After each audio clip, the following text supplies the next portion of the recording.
Assalamualaikum warahmatullahi wabarakatuh. Saudaraku kaum muslimin dan muslimat, saudara sebangsa tanah air dimanapun Anda ada dan berada. Kali ini kita bercerita tentang sumber daya manusia.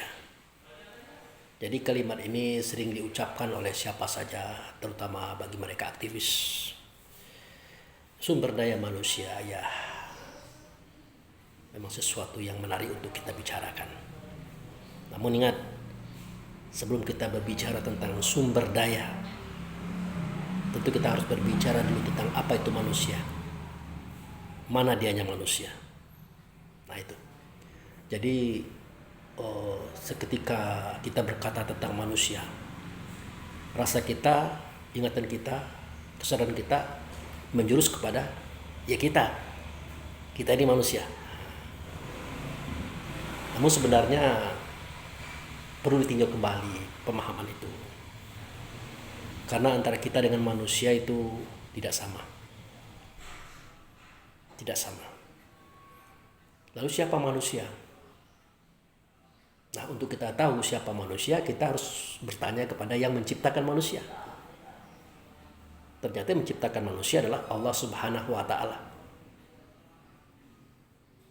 Nah, informasi ini kita dapat daripada Rasul. Seperti yang ada pada surah At-Tariq ayat 5. Falyanzuril insanu mimma khuliqa mimma indafik yakhruju min bainis sulbi wa tara'ib. Adalah manusia itu memikirkan, memperhatikan, mempelajari, meneliti dari apa dia dijadikan. Sesungguhnya manusia dijadikan itu dari air sulbi. Jadi manusia dijadikan dari air sulbi yang memancar dari tulang dada dan tulang rusuk. Itulah manusia. Nah, air sulbi ini kalau kita bicarakan, kita sebutkan dalam bahasa pasarnya, yaitu airnya laki-laki. Di dalam air itu ya sekali pancarkan terdapat 3 juta ekor lebih makhluk kecil-kecil yang tidak bisa dilihat dengan mata kepala. Nama makhluk itu adalah spermatozoa atau hewan sperma. Ini kata para ahli. Kepalanya seperti telur ayam, badannya panjang, ekornya cambuk. Nah, inilah yang dipancarkan oleh orang tua kita laki-laki ke rahim orang tua kita perempuan. Waktu itu spermatozoa tadi sudah hidup, sudah bernapas, sudah berjalan, sudah berlari, sudah berkembang dalam rahim perempuan. Nah, perkembangan itu dimulai daripada hari pertama dia membuahi telur atau ovum perempuan tadi. Dia berbentuk bulat, kemudian bagi 2, bagi 4, bagi 8, bagi 16, bagi 32. Jadi terdapat 32 sending bentuk dan rupa daripada telur itu. Inilah cikal bakal daripada bentuk dan rupa fisik daripada manusia itu sendiri. Dan nanti akan menjadi 33. Kapan? Seketika Allah Subhanahu wa Ta'ala meniupkan ruh ke dalamnya, maka menjadi 33. Nah, yang 32 bagian inilah merupakan cikal bakal fisik tubuh badan jasad manusia. Sedangkan manusianya adalah sesuatu yang hidup di dalam fisik itu sejak dia berada di posisi spermatozoa tadi. Dia sudah hidup, bernapas, berjalan, berlari, berkembang dalam rahim perempuan. Padahal roh belum ditiup. Nah, itu dia. Jadi yang hidup pada tubuh mungil tadi, itulah manusia.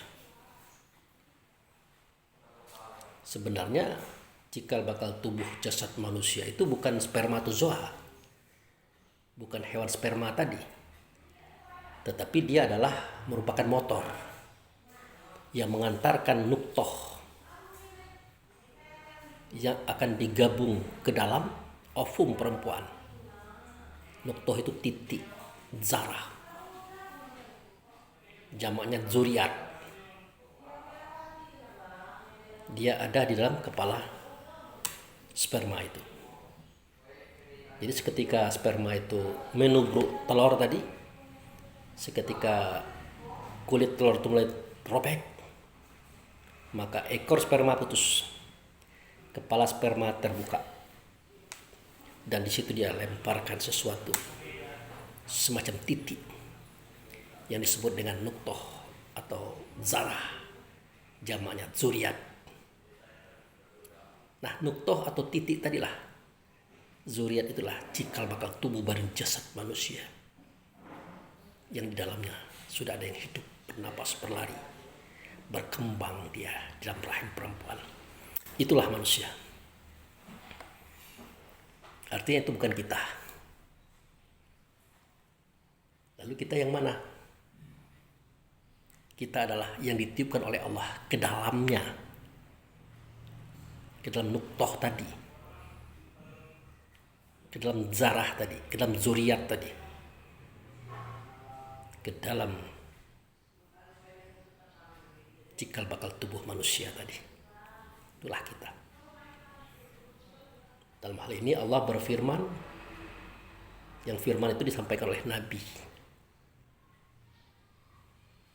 Summa sawahu wa nafakha fihi min ruhihi wa ja'ala lakum sam'a wal absara wal afidah qalilan ma tashkurun. Seketika aku lihat batang tubuhmu sudah sempurna bentuk dan rupa, lengkap, komplit. Aku sempurnakan lagi dia dengan ditiupkan ruh ke dalamnya. Nah, pada surah As-Sajdah ayat 9 ini dijelaskan fungsi ruh itu sendiri. Apa yang terjadi? Summa sawahu wa nafakha fihi min ruhi wa ja'ala lakum sam'a wal absara wal afidah qalilan ma tashkurun. Seketika sempurna batang tubuhmu dalam rahim ibumu, maka kusempurnakan dia dengan cara ditiupkan ruh ke dalamnya. Apa fungsi ruh? Yang tadi kamu punya telinga belum bisa mendengar, dengan masuknya ruh bisa mendengar. Yang tadinya kamu punya mata belum bisa melihat, dengan masuknya ruh kamu bisa melihat. Yang tadi kamu punya hati belum bisa merasa, dengan masuk ruh kamu punya rasa. Jadi Allah ini berbicara melalui Rasul, Rasul ini berbicara kepada manusia.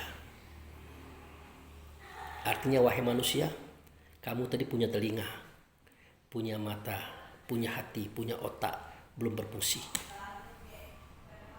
Walaupun kamu hidup, kamu berfungsi setelah aku tiupkan ruhku ke dalamnya. Ruhku itulah diri kita yang sebenar diri. Itulah kita. Makanya saya katakan bahwa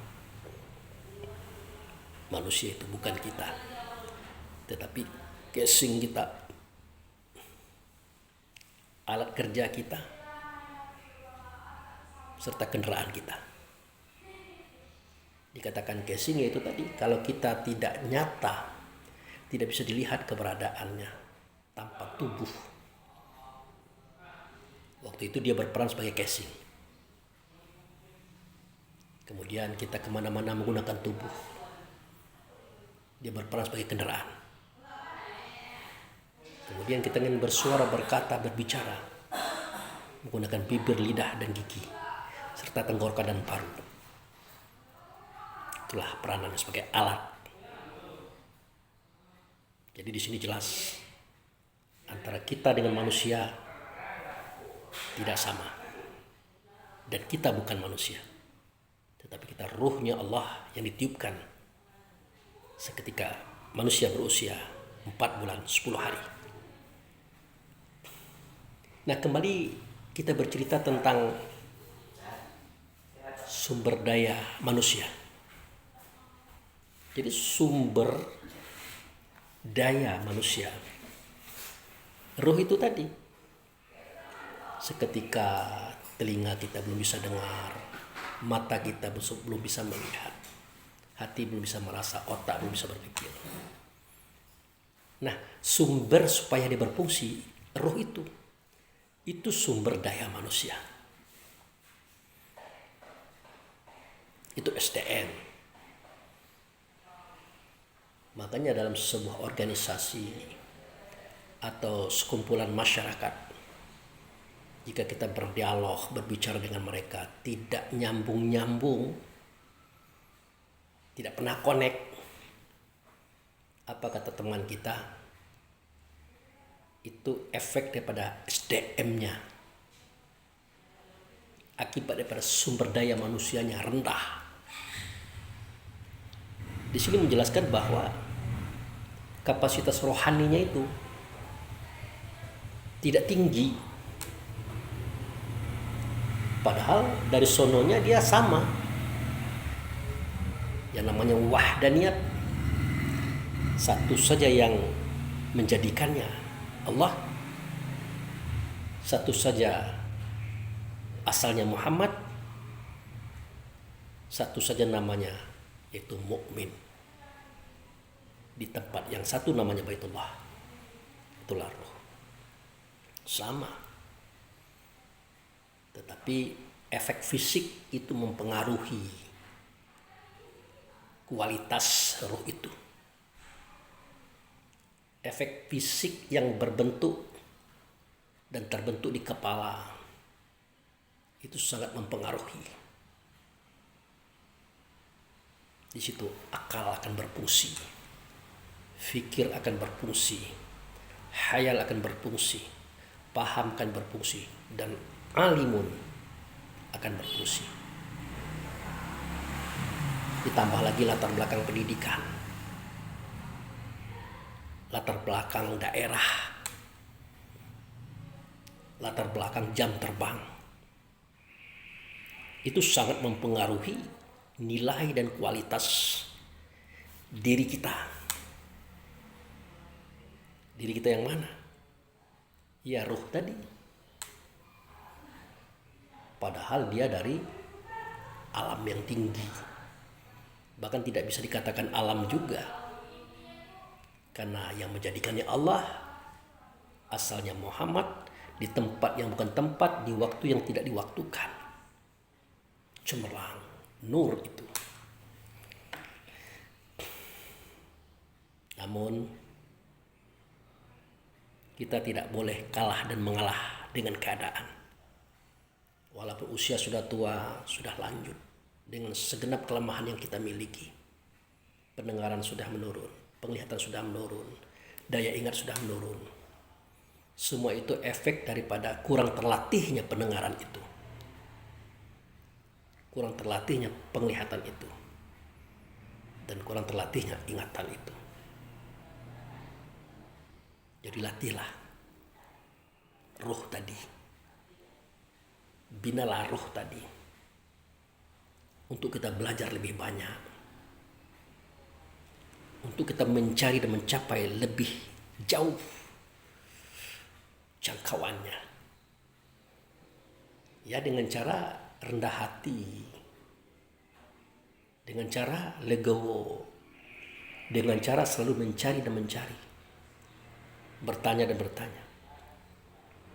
Ya, membaca kitab Quran, ya membaca hadis, membaca buku-buku, mendengar ceramah orang, dan berdiskusi dengan orang manapun. Jangan sampai kita memilih-milih orang. Karena jangankan orang, dari hewan saja kita bisa belajar. Karena Allah bersuara, berkata kepada kita juga bisa melalui gerakan hewan. Begitu. Contoh misalnya, seketika Allah berfirman melalui Rasul, wala taqfu ma laisa laka bihi ilmu, inna sam'a wal basyara wal qu'ada qulu ulaika kana anhu mas'ulan. Janganlah kamu berkata yang perkataan itu kamu tidak mengerti. Sesungguhnya pendengaranmu, penglihatanmu, hatimu akan ditanya oleh Allah melalui manusia lain. Jadi apa yang kita bicarakan itu akan menjadi pertanyaan orang, akan menjadi penelitian orang. Kalau kita membicarakan sesuatu yang tidak kita ketahui, dikhawatirkan kita akan kalah, kita akan roboh, bahkan terhina. Maka Allah katakan jangan mengatakan kata yang kita tidak tahu. Gitu. Nah, untuk ini Allah melahirkan sosok makhluk yang bernama burung beo. Burung beo itu kan bisa ngomong tuh. Apa yang kita suarakan, apa yang kita katakan, nanti dia tiru. Seketika kita mengatakan beo bodoh, nah nanti dia bilang itu juga, beo bodoh. Akhirnya karena kita kritis, kita tanyakan kepada beo, "Hei beo, apakah engkau mengerti apa itu yang kau katakan?" Tentu saudara akan mendengarkan kata ulang daripada beo itu mengulangi kata Anda tadi. Apa bunyinya? "Hei beo, apakah engkau mengerti dengan apa yang kau katakan?" Dia akan mengatakan kata itu. Karena dia tidak mengerti apa yang dia katakan. Dia mengikuti kata-kata orang. Jadi dari hewan pun kita bisa mendengarkan suara kata Allah untuk pelajaran bagi kita. Apalagi daripada manusia. Begitu saudaraku. Kemudian terhadap kita-kita yang SDM-nya masih rendah. Itulah kiatnya tadi. Buka kesadaran. Buka rasa tawadhu dan rendah hati. Cari, tingkatkan kualitas dan kelas. Jangan merasa cukup dengan apa yang ada. Dan jangan merasa besar, tidak boleh.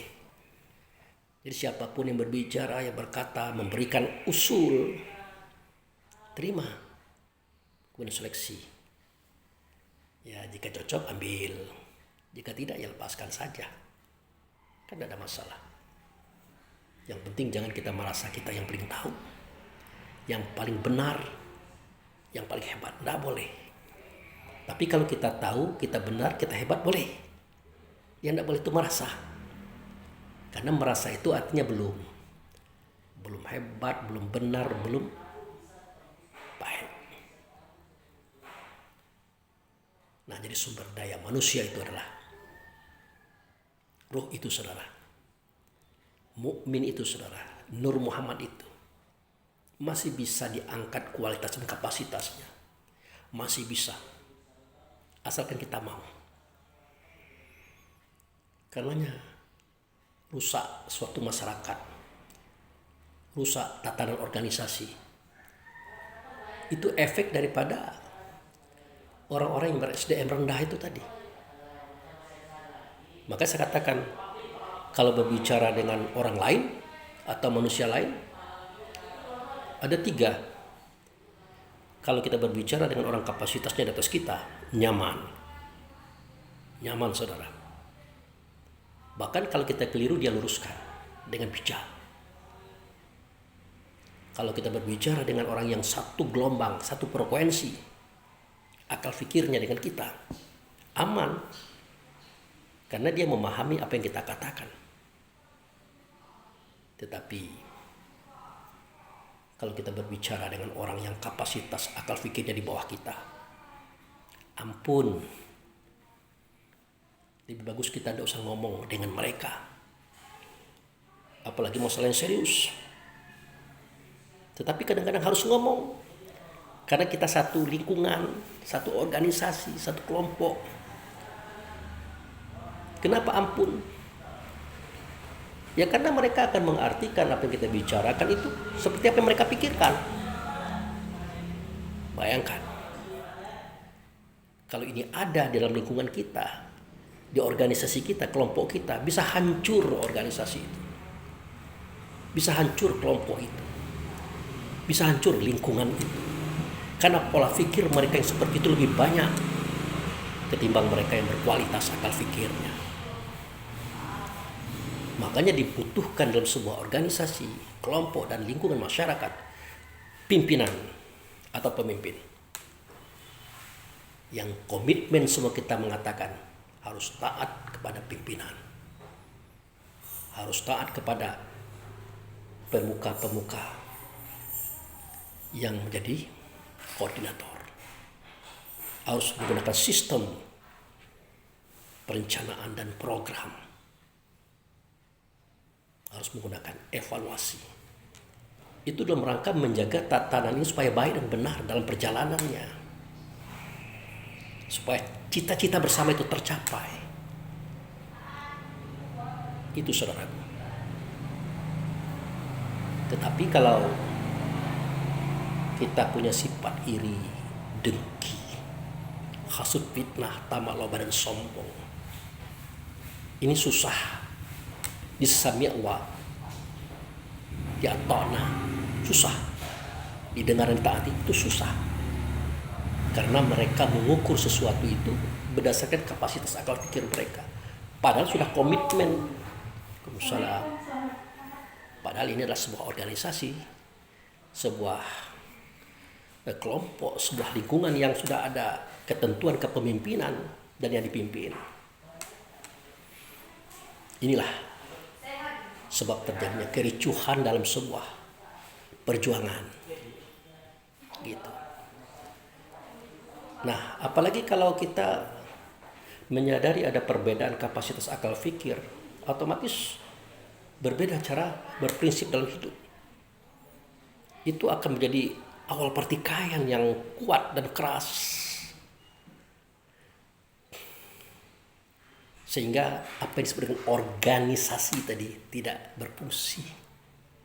Ketua tidak dihormati, pimpinan koordinator seksi tidak dihormati, program mau dijadikan tidak terbentuk karena banyaknya perpecahan pemikiran. Apalagi evaluasi akan menyentuh semua kekurangan dan kelebihan kita pada saat itu, mereka tidak peduli. Menurut saya, jika ada organisasi yang seperti ini, perlu ditata dengan baik dan benar secara ketawaduan, ketaatan kepada Allah dan Rasul-Nya. Makanya dalam hidup ini ada pengajian yang berorganisasi. Artinya dia mengaji dulu, lalu dia membuat organisasi. Ada juga organisasi pengajian. Dia bentuk dulu organisasi, baru dia bikin pengajian. Tapi yang kita adalah pengajian yang berorganisasi. Jadi tanpa kita sadari bahwa kita dipimpin oleh Allah dan Rasul untuk sebuah tujuan yang baik dan benar, yaitu jalan selamat, itu hancur karena ulah pola pikir yang memang tidak berkapasitas, SDM yang rendah, yang tidak ingin diangkat, dirubah, dibentuk secara struktural yang benar dan tepat menurut Allah dan Rasul. Mau bilang apa kita? Mau keras tidak bermanfaat, lembut saja tidak bermanfaat, apalagi keras. Inilah tanda akhir zaman. Demikian saudara-saudaraku, semoga bermanfaat untuk jadi bahan renungan dan pertimbangan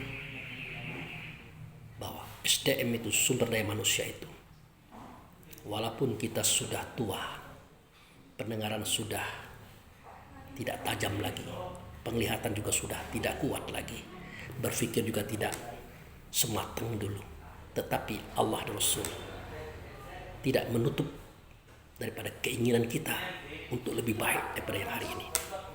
Oke, demikian, terima kasih. Wabillahi taufiq wal hidayah. Assalamualaikum warahmatullahi wabarakatuh.